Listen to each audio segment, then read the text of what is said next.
High school में जो विज्ञान के शिक्षक थे, मेरे हाई स्कूल में लेबोरेटरी भी था, प्रयोगशाला जिसको बोलते हैं।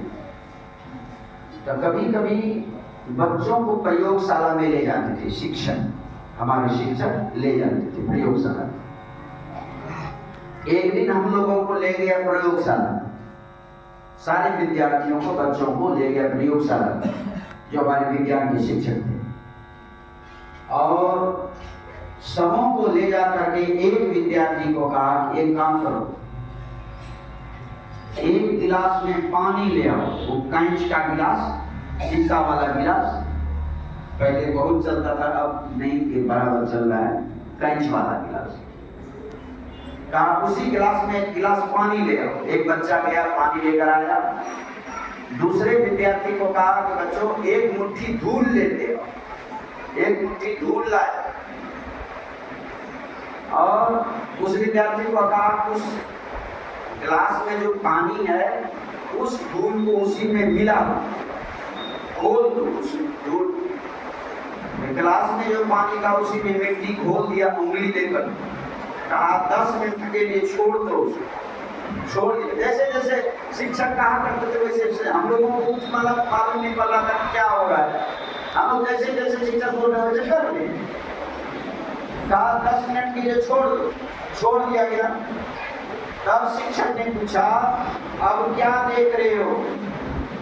एक विद्यार्थी ने कहा सर गिलास और मिट्टी, एक गिलास में पानी और मिट्टी दोनों।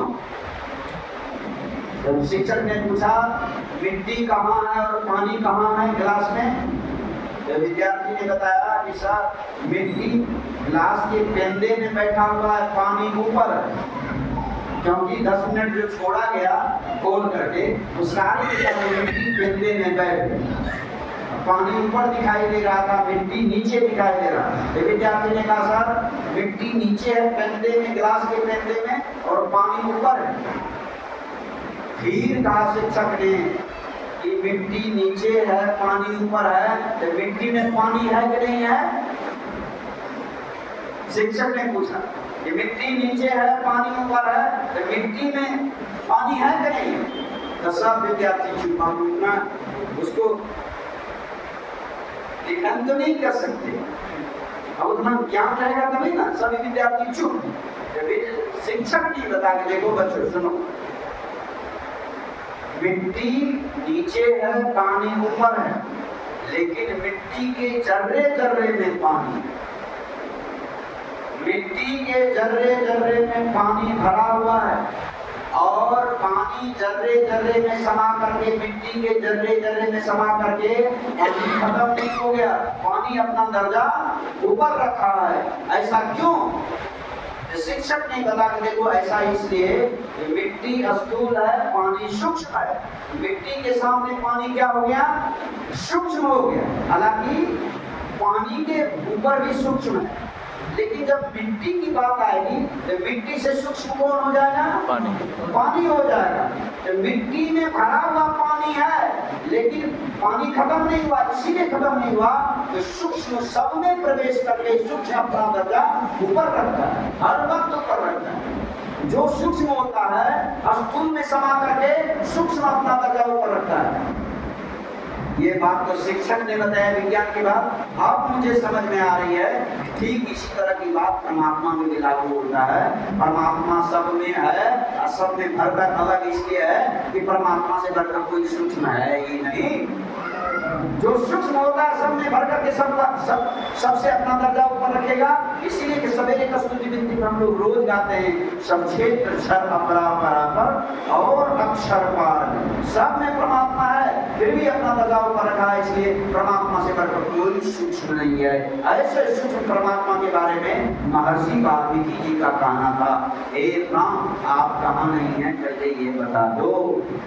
उसी राम के बारे में ऐसे राम को प्राप्त करने के लिए क्या करना पड़ेगा? ऐसे राम को प्राप्त करने के लिए एक बात और,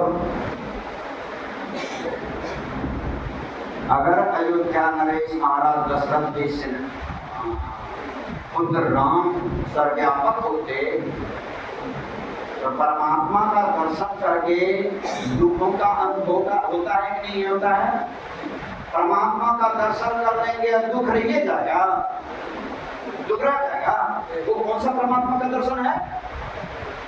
नियम तो ये कहता है कि परमात्मा का दर्शन कर लिए और दुखों का अंत हो गया, फिर दुख का मुख नहीं देखना पड़ेगा। लेकिन अगर अयोध्या नरेश महाराज दशरथ के पुत्र ही सर्वव्यापक राम है, तो सबसे पहले महाराज दशरथ का ही दुख समाप्त होना चाहिए। महाराज दशरथ का दुख समाप्त होना चाहिए, उनके पिता है ना, उन पर तो कृपा करनी चाहिए भगवान श्री राम को। लेकिन महाराज दशरथ का दुख समाप्त हुआ। महाराज दुख की बात क्या करते हैं? जब से श्री राम का जन्म हुआ, दुख ऐसे मंडराने लगे महाराज दशरथ के कपाल पर, दुख छोड़ा ही नहीं कभी। जब से श्री राम का जन्म हुआ, मैं उदाहरण देता हूँ, श्री राम का जन्म हुआ, थोड़ी सी खुशी मिली थी एक महाराज दशरथ को, लेकिन ये खुशी ज्यादा देर तक टिक नहीं सके, क्योंकि श्री राम और लक्ष्मण को लेने के लिए विश्वामित्र जी आते, दुख लग गया। ज्यादा थोड़ा सा पड़ा हुआ था, अभी किशोरावस्था में ही थे श्री राम, ज्यादा उम्र भी नहीं हुई। आ गए विश्वामित्र जी अपने यज्ञ की सफलता के लिए लेने के लिए राम लक्ष्मण को।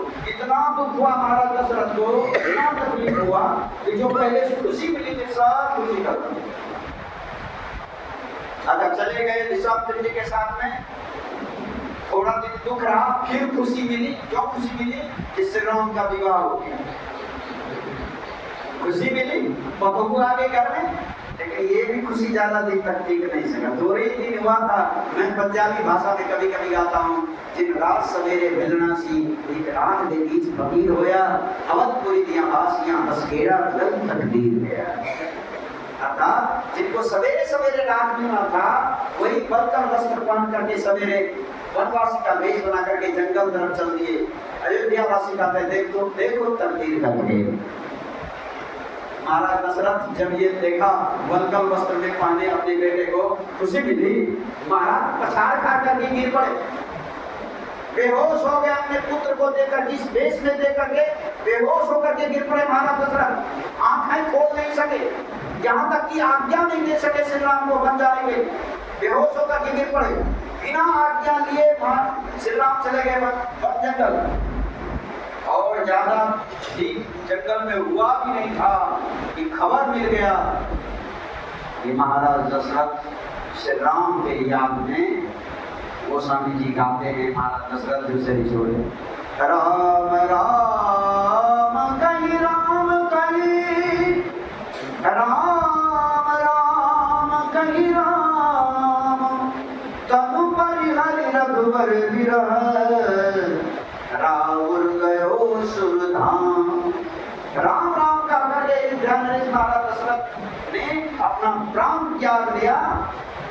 गए कहाँ? जो पीछे चल करके पूरे दुनिया मिल करके रावण गया था स्वर्गलोक में, वही महाराज दशरथ के। ये कौन सा दुख समाप्त हो गया महाराज दशरथ का?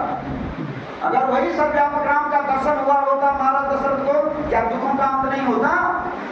इसका मतलब है सर्वव्यापक राम का दर्शन करना बाकी रह गया था महाराज दशरथ को। दर्शन कौन कर रहे हैं? महर्षि वाल्मीकि जी कर रहे हैं। इसीलिए का पूछे मोहि के राम कहाँ, मैं पूछत समझा, जानता हो का देव कहीं, तुम्हें दिखाऊं कहाँ। आप कहाँ नहीं है पहले वो जगह बता दो। ऐसे सर्वव्यापक राम का दर्शन संत मत बताता है, गुरु महाराज का ज्ञान बताता है। एक नाम का जप करो, एक रूप का ध्यान करो,